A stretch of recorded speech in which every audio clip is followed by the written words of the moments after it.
জনসংযোগ ইত্যাদি করছি, কিন্তু সেটা মানে জনগণের মধ্যে যে একটা আশ্বস্ত করা জনগণকে নির্বাচনটা 29 দিন পরেই হচ্ছে, সেটা জনগণ আশ্বস্ত এরকম আমাদের কাছে মনে হয় না। কারণ জনগণ এখনো প্রশ্ন করে যে নির্বাচন হবে কিনা। এখনো 29 দিন আছে নির্বাচনের বাকি, কিন্তু এখনো এই প্রশ্নটা ব্যাপকভাবে আছে যে নির্বাচন হবে কিনা। তো আমার কাছে এই প্রশ্নটা অদ্ভুত লাগে যে কেন এই প্রশ্নটা এত বারবার আসে। তার মানে কোনো একটা কারণ আছে, কোনো একটা মানে আপনি ঝড়ের আগে একটা গুমট পরিস্থিতি কিন্তু থাকে, তখন ওইটাকে দেখে বলা যাবে না যে পরিস্থিতি সব স্বাভাবিক আছে। নির্বাচনের ব্যাপারে আমি যেটা বলতে পারি যে বিশেষত যারা পেশি শক্তি এবং অর্থশক্তি নির্ভর নির্বাচন করতে চায় তারা কিন্তু আগের স্টাইলেই আছে। আমাদের মতো যারা নতুন প্রার্থী তাদের জন্য এই নির্বাচন একটা অত্যন্ত চ্যালেঞ্জ। কারণ জনগণের মধ্যেও এই ব্যাপারটা তাদের মাথার মধ্যে এমনভাবে ঢুকে গেছে যে যাদের পেশি শক্তি আছে, যাদের অর্থশক্তি আছে, তাদেরকে তো ভোট দিতে হবে, নাহলে তো ভোট পচে যাবে। যেহেতু আমাদের একটা ভোট পচার সংস্কৃতি আছে, নতুন প্রার্থীদের ব্যাপারে তারা হোপফুল, কিন্তু পেশি শক্তি এবং অর্থশক্তি যে লাগাম টেনে ধরা, এটা কিন্তু আমাদের সরকার বা প্রশাসন এখনো করতে পারে নাই।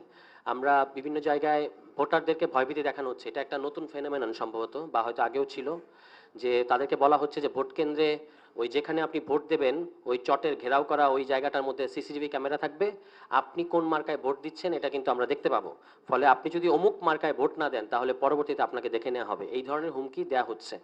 এর পাশাপাশি আমাদের যারা কর্মী সংগঠক আছে তাদেরকে রাজনীতি ছেড়ে দেওয়ার জন্য চাপ দেওয়া হচ্ছে, এবং কারো কারোর মধ্যে এই মানসিকতা আমরা দেখতে পাই স্থানীয় পর্যায়ে যে তারা আগের মতো ভোট কেন্দ্র দখল করবে, কিংবা ভোট যে কোনোভাবে তারা ভোটটা নিজেদের মতো করে নিয়ে নিতে পারবে। এই ক্ষেত্রে আমি বলতে চাই রাজনৈতিক দলগুলোর প্রতি, আমি নিজেও একটা রাজনৈতিক দলের প্রতিনিধি, যে তারা যদি আগের স্টাইলে নির্বাচন করতে চায় তাহলে এর জন্য যে তাদেরকে চরম মাশুল দিতে হবে এটা তারা হয়তো এখনো বুঝতে পারছে না। এবার শুধুমাত্র নিজেরা জেতাটা ইস্যু না রাজনৈতিক দলগুলোর জন্য, জনগণের ভোটাধিকার প্রতিষ্ঠা করার দায়িত্ব যদি রাজনৈতিক দলগুলো না নেয় তাহলে এর জন্য যারা যারা এটার পেছনে দায়ী থাকবে, অর্থাৎ জনগণের ভোটাধিকারের ক্ষেত্রে বাধা হয়ে থাকবে, তাদেরকে কিন্তু এর জন্য চরম মাশুল দিতে হবে। আমরা আওয়ামী লীগের পরিণতিটা দেখতে পাচ্ছি, তাদের আজকে আর বাংলাদেশে রাজনীতি নাই। ফলে যারা এখনো মানুষকে ভয় দেখাচ্ছেন, যারা মানুষকে বলছেন যে আপনার ভোট দেওয়া লাগবে না বা অমুক মার্কায় ভোট না দিলে আপনার খবর আছে, তাদের কিন্তু আমি বলবো যে আপনাদের খবর আছে। মানে আপনারা যদি মানুষকে এবার 3টা ভুয়া নির্বাচনের পরে ভোট দেওয়ার ক্ষেত্রে প্রতিবন্ধকতা সৃষ্টি করেন, এবং আশ্চর্যজনকভাবে হাই সাউন্ডিং কথা আমরা ঢাকায় যতই বলি, লোকাল পর্যায়ে একটা রাজনৈতিক দলের নেতাকর্মীরা না ভোটের ক্যাম্পেইন করতেছে, হুইচ ইজ ভেরি অ্যাবসার্ড, এবং আমাদেরকে বিস্মিত করেছে যে তারা মিথ্যা কথা ছড়াচ্ছে। মিথ্যা কথাটা দুই ধরনের, একটা হচ্ছে বলছে যে এই জুলাই সনদ পাশ হলে মুক্তিযুদ্ধ থাকবে না, হুইচ ইজ অ্যাবসলিউটলি লাই, আপনারা জানেন এটা একটা কমপ্লিটলি মিথ্যা কথা। দ্বিতীয়ত তারা বলছে যে জুলাই সনদ বাস্তবায়ন হলে বিসমিল্লাহির রহমানির রহিম নাকি থাকবে না, এটাও কিন্তু মিথ্যা কথা।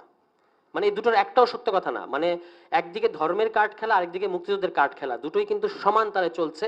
এবং এটা মানে ভদ্রতার খাতিরে আমি রাজনৈতিক দলটার নাম বলতে পারলাম না, কিন্তু ওই যে আমি নাম বলতে চাই না, আমাদের অর্থমন্ত্রী, আপনারা নিশ্চয়ই বুঝতে পারেন।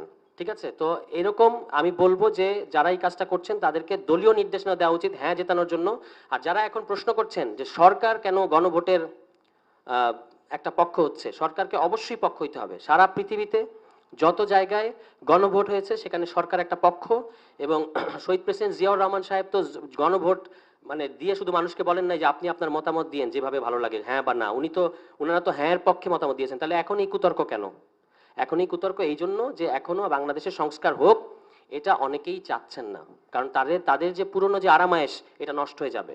ফলে সরকারের, আপনারা জানেন যে তারা একটা, এটা বলি শেষ করবো, ভোটের গাড়ি নামে একটা জিনিস তারা ছেড়েছে।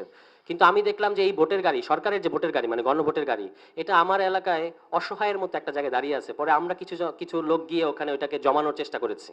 সরকারের যথেষ্ট মানে প্রস্তুতি নাই এই গণভোটকে উঠিয়ে আনার জন্য। ফলে অবশ্যই রাজনৈতিক দলগুলোকে সরকারের পাশাপাশি দায়িত্ব নিতে হবে, এবং রাজনৈতিক দলগুলো এই জন্য দায়িত্ব নেবে তারা জুলাই সনদকে ওখানে অনুমোদন করেছে, তারা নিজেরা এটা প্রণয়ন করেছে, এবং তারা গণভোটের পক্ষে কথা বলেছে যে আমরা গণভোটের পক্ষে থাকবো।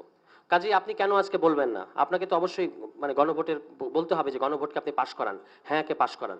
তো সেটা আমাদের সীমিত সামর্থ্যের মধ্যে আমরা বলে যাচ্ছি যে আপনাকে রঙিন ব্যালটে হ্যাঁ দিতে হবে, এবং সাদা ব্যালটে আপনার যে পছন্দের মার্কা সেই মার্কে আপনি ভোট দেবেন।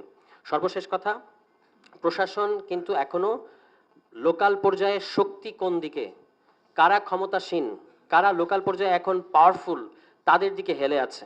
এবং এই যে আপনারা একটা কথা বলেন যৌথ অভিযান, অবৈধ অস্ত্র উদ্ধার, এগুলো আগে আমিও বলতাম, কিন্তু এখন আমার ভয় লাগে। কেন জানেন? কারণ ভয় লাগে হচ্ছে যে লিস্ট ধরিয়ে দেওয়া হয় প্রশাসনের কাছে, এবং নিরীহ মানুষদেরকে প্রশাসন গ্রেফতার করে। আর যারা মানে দোর্দণ্ড প্রতাপশালী সন্ত্রাসী তারা কিন্তু বিভিন্ন দলের শেল্টারে ইতিমধ্যেই চলে এসেছে। ফলে তারা কিন্তু গ্রেফতার হচ্ছেন না, মানে যারা প্রাইমারিলি একটা সুষ্ঠু নির্বাচনের জন্য ক্ষতিকর